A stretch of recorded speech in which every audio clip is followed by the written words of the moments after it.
여러분 안녕하십니까? 헬로티비 강원뉴스입니다. 코로나19가 장기화되면서 모두가 지친 상황이죠. 이런 가운데 한 줄기 희망이 있다면 다음 달부터 코로나19 백신 접종이 이뤄질 거라는 건데요. 강원도와 도내 시군도 원활한 백신 공급과 접종이 이뤄질 수 있도록 사전 준비에 돌입했습니다. 우리 지역 준비 상황을 이다혜 기자가 짚어봤습니다. 26일 오후 6시 현재 도내 코로나19 확진자는 모두 1,669명입니다. 특히 홍천과 동해 등지에서 또다시 집단 감염이 발생하면서 도 방역당국의 긴장이 계속되는 상황입니다. 잡힐 듯 잡히지 않는 코로나19 3차 유행의 꼬리물기 속에서 정부가 다음 달 백신 접종 계획을 공식화하면서 지역사회의 기대감도 높아지고 있습니다. 보건복지부와 질병관리청은 오는 9월까지 전 국민의 70%를 대상으로 1차 접종을 시행해 11월까지는 집단 면역을 형성하겠다는 구체적 목표를 제시했습니다. 예방접종과 치료제를 활용할 수 있는 다음 달 말까지 보다 확실한 진정 국면을 만드는 것이 중요합니다. 이에 강원도와 각 시군의 백신 접종 준비도 본격화됐습니다. 강원도는 먼저 초저온 냉동 보관이 필요한 화이자 모더나 백신 공급에 대비해 실내 접종센터 후보지 22곳을 확보했습니다. 춘천 봄내체육관, 원주 치학체육관, 강릉 아이스 아레나 등으로 현장 점검을 거쳐 시군별 한 곳씩 18곳이 최종 지정될 예정입니다.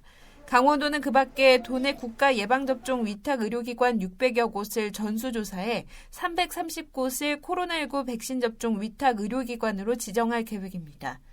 예방접종 추진 준비를 사전에 하라는 그런 내용이거든요. 예방접종 추진단 설정이라든가 접종센터 후보지 선정, 지역협의체 구성이라든가 위탁 의료기관 일단은 전수조사하는 그 정도입니다.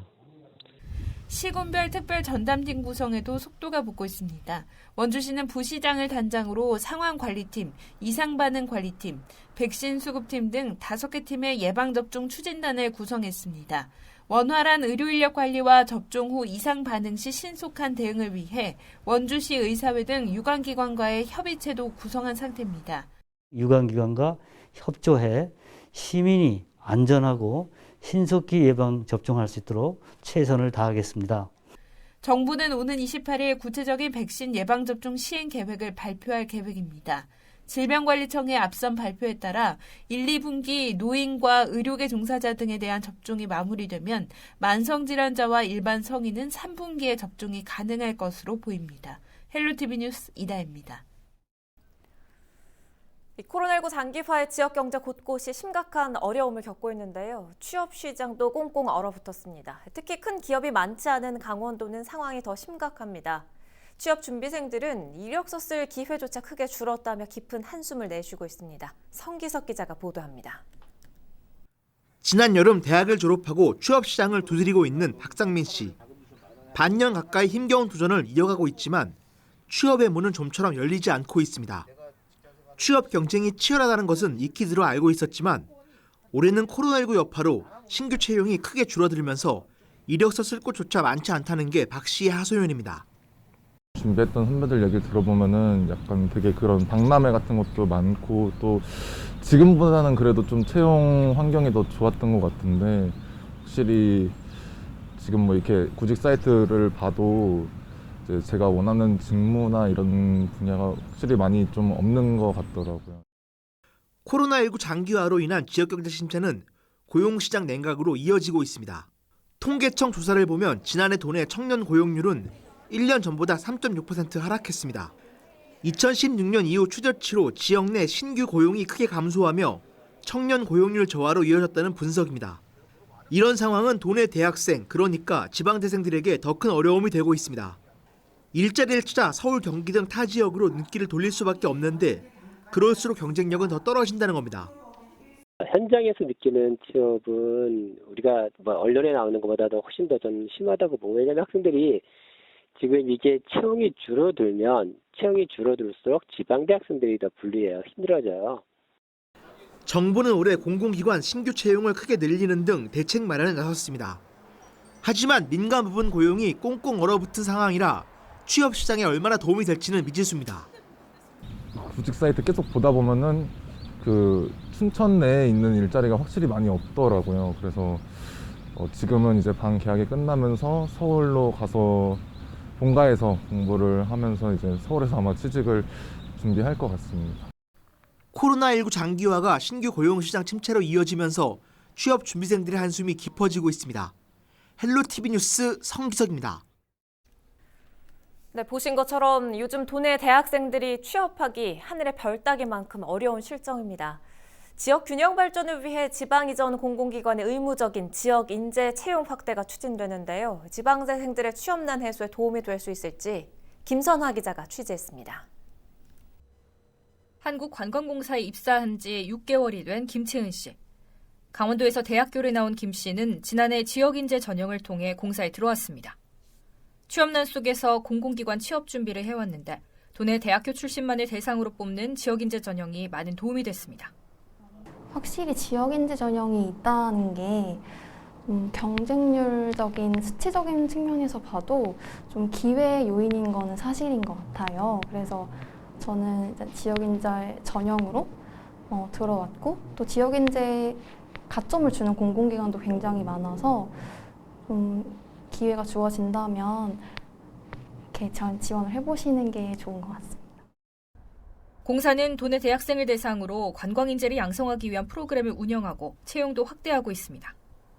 그래서 관광공사에서 직접 도내에 있는 지역 인재들을 매년 채용을 하고 있고요. 그게 이제 목표율이 다 따로 있기 때문에 거의 저희가 고정된 인원을 뽑고 있고, 뿐만 아니라 저희 관광공사 저희 팀 같은 경우에는 이제 도내에 있는 그런 대학생들 대상으로 직접 가서 취업 특강도 해주고, 그래서 취업을 연계할 수 있게 취업을 성공할 수 있게끔 저희가 취업 지원 프로그램들을 제공하고 있습니다. 지난 2018년 혁신도시법 개정으로 지방 혁신도시로 이전한 공공기관은 지역 인재를 일정 비율 의무 채용해야 합니다. 법 개정 3년째인 지난해 원주 혁신도시 이전 공공기관들은 전체 신규 채용 인원 300여 명 중 88명을 강원도 출신 학생들로 채용했습니다. 전체 채용 인원의 26.5%로 법정 목표인 24%를 초과 달성했습니다. 강원도는 공공기관 지역인재 채용률을 높이기 위해 취업전담 코디네이터를 운영하고 합동 채용 설명회를 여는 등 다양한 프로그램을 운영할 계획입니다. 도내 대학생들이 1학년 때부터 이 공공기관에 취업할 수 있는 그런 꿈을 키울 수 있는 그런 여건을 조성하고 하는 것이 저희들 역할이고, 또 그렇게 함으로써 도내 청년들이 외지로 안 가고 우리 강원 도내에서 취업할 수 있는 그런 여건을 만들도록 하겠습니다. 하지만 13개 이전 공공기관 중 올해 신규 직원을 채용하겠다고 밝힌 곳은 7곳뿐입니다. 내년까지 지역 인재 채용 비율이 30%까지 확대되는 가운데 이 제도가 도내 대학생들의 취업난에 도움이 될지 주목되고 있습니다. 헬로티비 뉴스 김선아입니다. 올해 설 차례상 비용이 식자재 가격 상승으로 지난해보다 18% 넘게 증가할 것으로 보입니다. 한국물가정보가 차례상 품목 물가를 조사한 결과 4인 가족 기준 차례상 비용은 대형마트를 이용할 경우 34만 4,200원, 전통시장을 이용하면 23만 700원으로 나타났습니다. 대형마트는 지난해보다 18.1%인 5만 2,720원이, 전통시장은 16.4%인 3만 4,000원이 증가하는 것으로 조사됐습니다. 지난해 긴 장마와 잇따른 태풍에 이어서 올해 한파와 조류 인플루엔자 발병 여파로 과일과 달걀 등의 식자재 가격이 전반적으로 상승했기 때문으로 분석됐습니다. 봄철 산불 예방과 신속한 대응을 위해 강원도 산불방지 대책본부가 가동됩니다.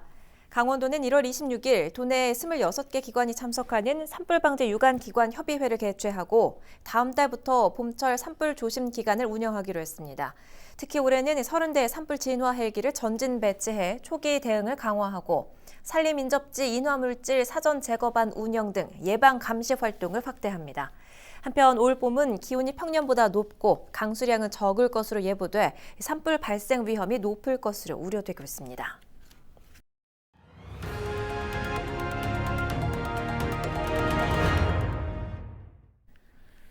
코로나19 여파로 폐광 지역도 휘청거리고 있습니다. 강원랜드는 카지노와 호텔이 문을 닫으면서 협력업체 직원 상당수가 휴직에 들어갔는데요. 강원랜드가 폐광 지역에 지급하던 이 폐광 기금도 지급이 어려울 것으로 전망돼 해당 지자체들이 긴장하고 있습니다. 코로나19로 직격탄을 맞은 폐광 지역의 상황을 박건상, 홍승현 두 기자가 연속으로 전해드립니다. 국내 유일의 내국인 카지노가 있는 강원랜드가 썰렁합니다. 카지노가 있는 호텔 주변에는 사람을 찾아보기 어렵습니다. 숙박 예약도 호텔과 콘도를 통틀어 코로나19가 발생하기 전에 비해 10분의 1 수준에 불과합니다. 정부의 사회적 거리두기 정책으로 인해 지난 연말부터 강원랜드 호텔 그리고 카지노는 모두 문을 닫았습니다. 평상시 같으면 이곳에 상주해 있어야 할 협력업체 직원들도 모두 자리를 비웠습니다. 강원랜드 시설관리 등의 업무를 담당하고 있는 17개 협력업체 직원들은 일자리를 잃을 처지에 놓였습니다.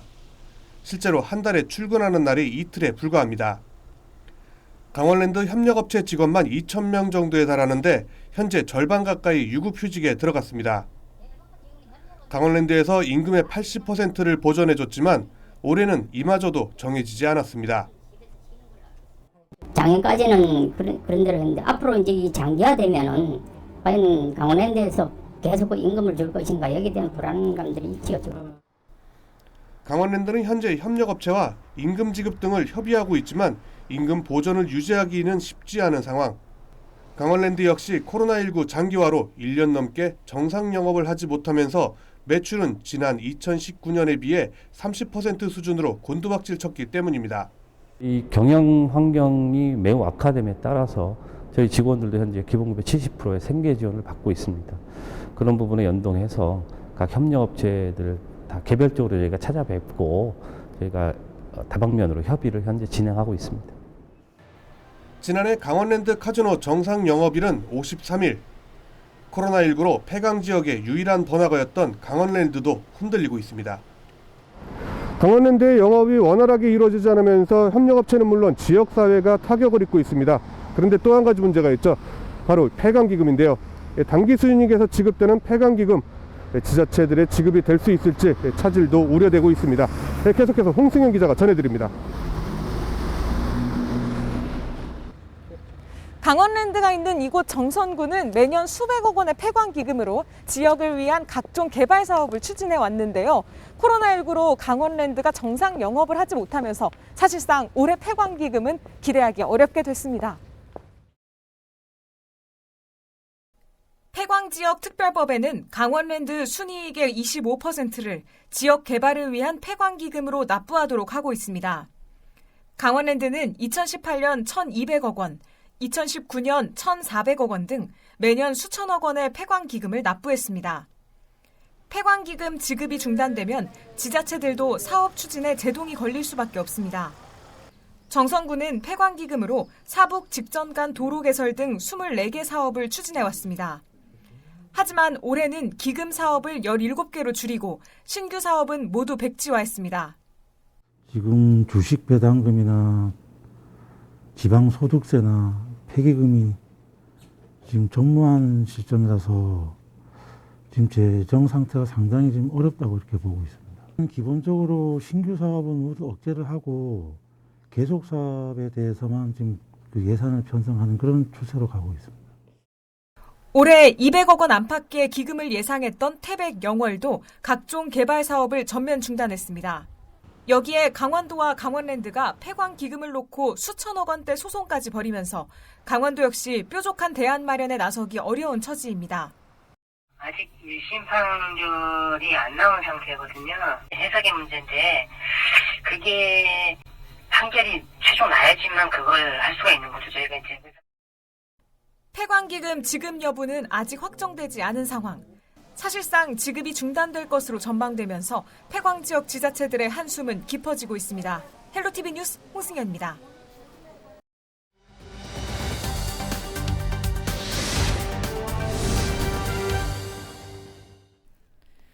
코로나19 여파로 비대면 소비가 증가하면서 택배 종사자들의 과로사 발생도 늘고 있습니다. 대책 마련을 위해 업계는 총파업을 예고했고 심야 배송 제한 등의 대안이 검토되고 있는데요. 택배비 인상 등의 환경적인 변화가 불가피해 보입니다. 시민들의 생각은 어떨지 홍승현 기자가 들어봤습니다.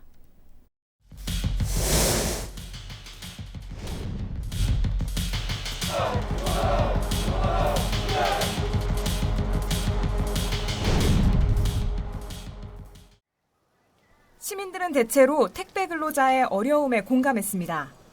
밤 9시 이후 택배를 배달하는 심야 배송을 금지해야 한다는 겁니다. 오전만 해도 충분히 배송을 할 수 있다고 생각을 해요. 늦은 시간까지 그렇게 하게 되면 진짜 사고도 많을 것 같고. 하지만 소비자에게 영향을 미치지 않겠냐는 우려도 있었습니다.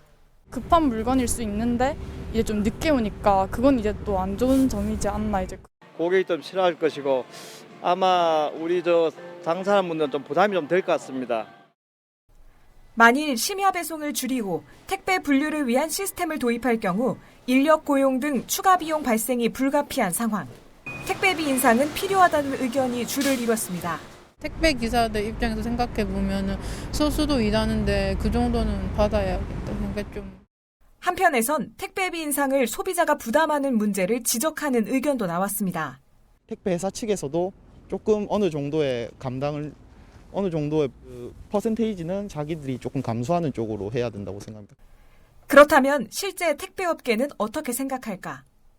소비자들은 우린 2,500원 주고 택배를 시키는데 실적으로 회사와 회사의 그 대형 거래는 상당히 이보다 저렴한 한 1,500원 선 그 정도로 거래되는 부분이 상당히 많습니다. 사실상 지금 가격으로는 택배 하나를 배송해도 몇백 원밖에 기사들에게 남는 것이 없다는 겁니다. 코로나19라는 특수한 상황 때문에 택배 노동자의 어려움이 가중되었음을 고려해야 한다는 의견도 있었습니다. 지금 코로나19 때문에요. 그래도 이제 우체국 같은 경우는 정규직들이 일부 소화를 하니까 괜찮은데 일반 사설 택배회사들은 아마 많이 힘든 걸로 알고 있습니다. 2주가 채 남지 않은 설날. 택배 대란이 현실로 다가오면서 택배업계를 둘러싼 우리 사회의 고민이 깊어지고 있습니다. 헬로티비 뉴스 홍승현입니다.